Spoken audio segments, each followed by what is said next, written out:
My name's Bev. I'm one of the advanced nurse practitioners in the Urgent Community Response team. On a day-to-day basis, I have two roles. So if I'm clinical lead, that means I get all the calls. Anyone that's out and about that gets problems, they ring them to me to discuss.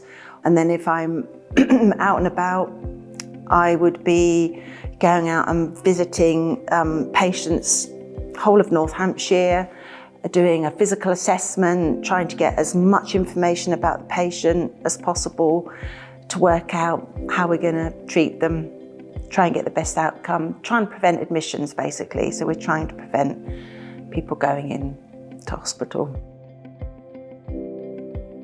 We have quite a lot of patients with dementia.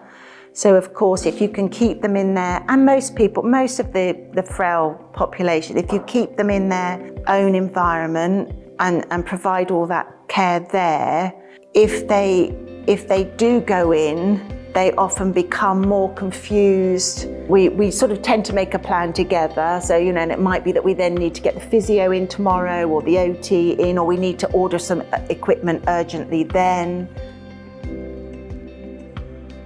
My name is Yvonne and I work for the Urgent Community Response as a frailty practitioner. So with the Falls Cart, it's the main thing that the project looks at is trying to prevent those long lies.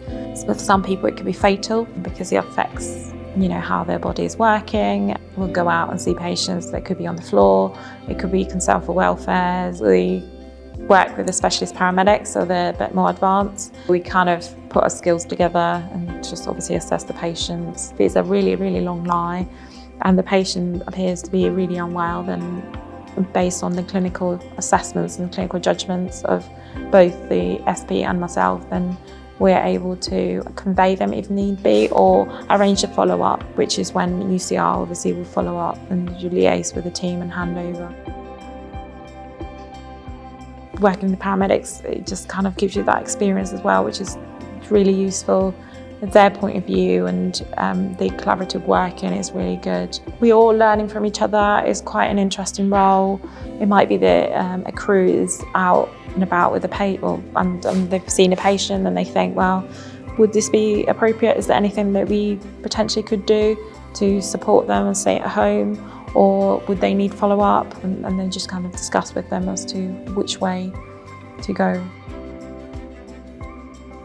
I love that we've got a big team from various backgrounds. So we have got the therapists that can support patients straight away. We don't have to refer on and they have to wait. We've got people that have worked in A&E, we've got people that have worked in ICU, we've got people in the community like myself and the hospital. So we all put our knowledge and we just kind of discuss, if we've got any questions or anything, we can say, oh, who's on, or who's best for this patient.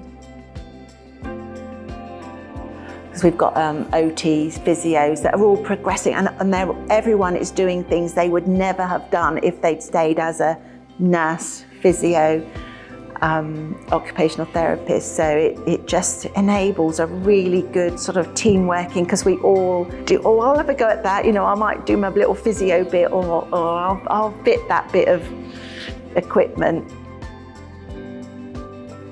You get a lot of satisfaction from being able to treat people at home, keep people at home. We try not to feel too deflated if people go in, because we're normally saying to them, if we're saying you need to go in, you really need to go in, because we will basically pull out all the stops.